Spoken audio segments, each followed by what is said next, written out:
Hi, my name is Steve Thompson with Thompson Legal. If you're watching this video, it means that your case is approaching mediation. In most cases, you've probably been with our firm for well over a year, and we've been through a lot together to get your case to this point. I want to take a few minutes to explain exactly what mediation is, what you should expect that day, and most importantly, what I need from you to give us the best opportunity to get your case resolved for its maximum value. So what is mediation? First, mediation is not a trial. Nobody is going to decide your case at mediation, and the mediator cannot force you or the defense to settle. The mediator is a neutral person whose job is to help both sides communicate, evaluate the case, and hopefully find a number that both sides can agree upon. Most of our mediations take place by Zoom. There will generally be 5 people or groups involved. You, me, the mediator, the defense attorney, and a representative from the insurance company. We will all begin together in the same Zoom room. The mediator will usually spend about 10 to 15 minutes introducing everyone, explaining the mediation process, and going over the rules. After that, I'll make a short presentation, usually about 5 minutes, explaining the case from our perspective. The purpose of my presentation really isn't to convince the defense attorney that they're wrong. By the time we're both at mediation, both sides know the case and generally know where the other side stands. My primary goal is to educate the mediator about the important facts of your case, your injuries, our position, and why we believe your case has the value that it does. What to expect from the defense. After I'm finished, the defense attorney will have an opportunity to speak. Their presentation will probably be longer than mine, and I want to prepare you for something important. You're going to hear things that you do not agree with. You may hear things that frustrate you.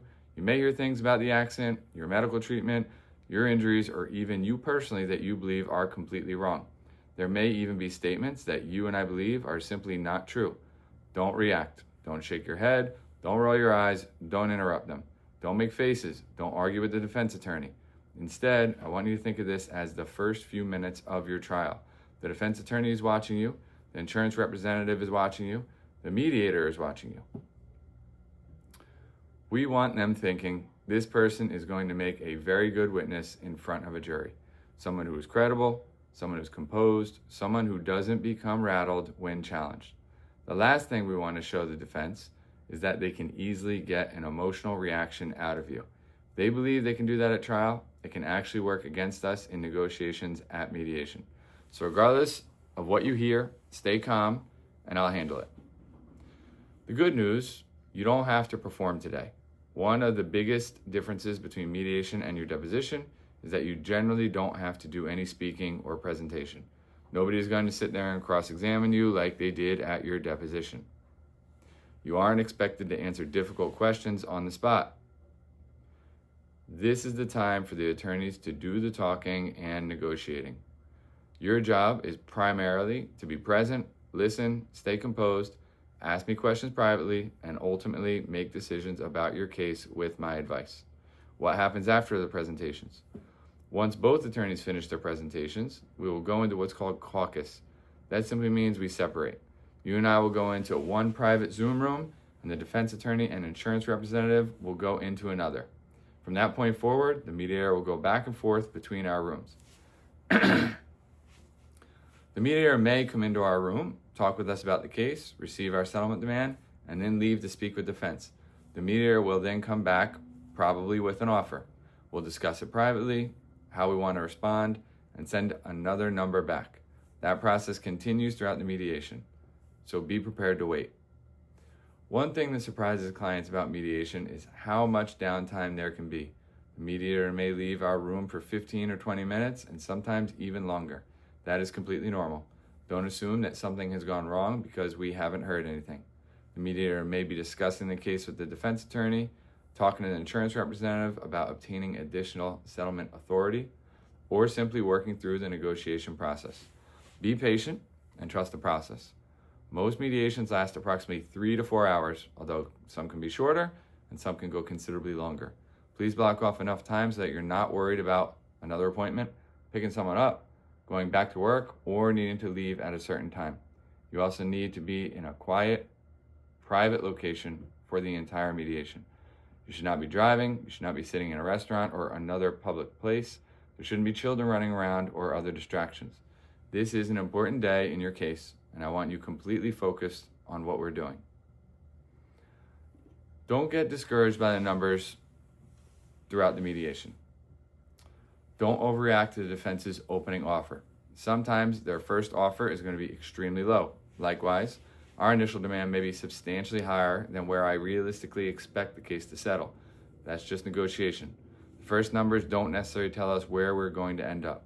What matters is how the negotiation progresses, what information we're getting from the mediator, how the defense is moving, and where I believe the real settlement authority may be. I'll explain all of that to you as we go. It's important that you listen to my analysis. Mediation is one of the best opportunities we have to resolve your case.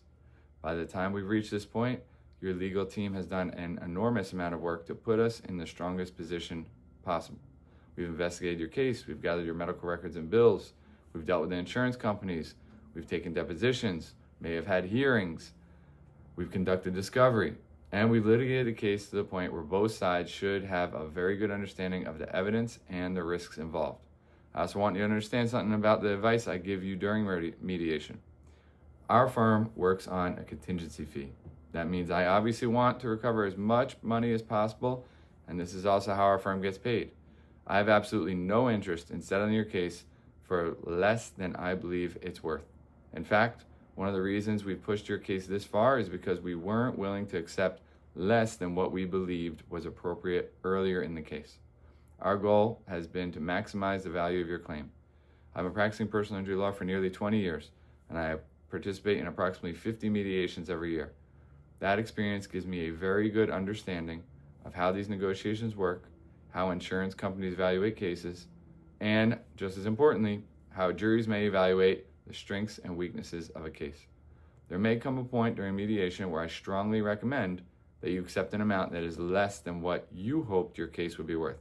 If that happens, please listen carefully to why I'm making that recommendation. I'll explain the risks, I'll explain the potential upside, I'll explain the potential downside, and I'll give you my best professional judgment based upon the facts that we know at that time. Ultimately, the decision whether to settle is yours. My job is to make sure that when you make that decision, you're making an informed decision with the benefit of my experience and my honest evaluation of the case. Not every case settles at mediation. Sometimes we reach an agreement, and sometimes we don't. If the mediator eventually declares an impasse, that simply means we did not reach an agreement that day. That does not necessarily mean that your case is automatically going to trial. Cases can, and frequently do, settle after mediation.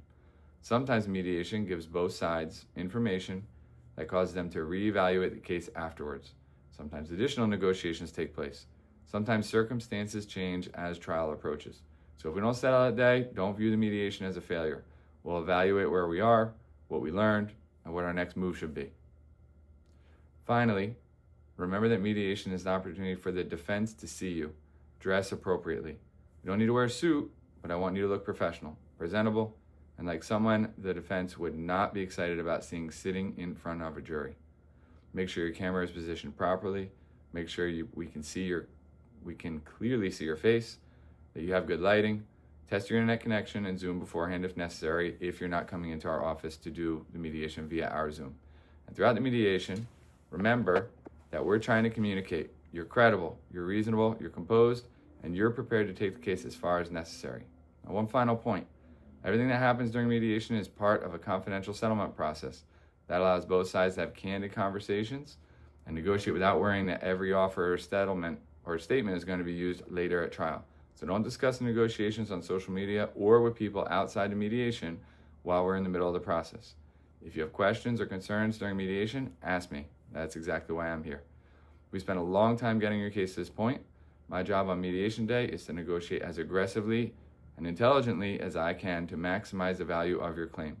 Your job is to be patient, stay composed, listen to my analysis, ask questions when you have them, and make an informed decision when the time comes.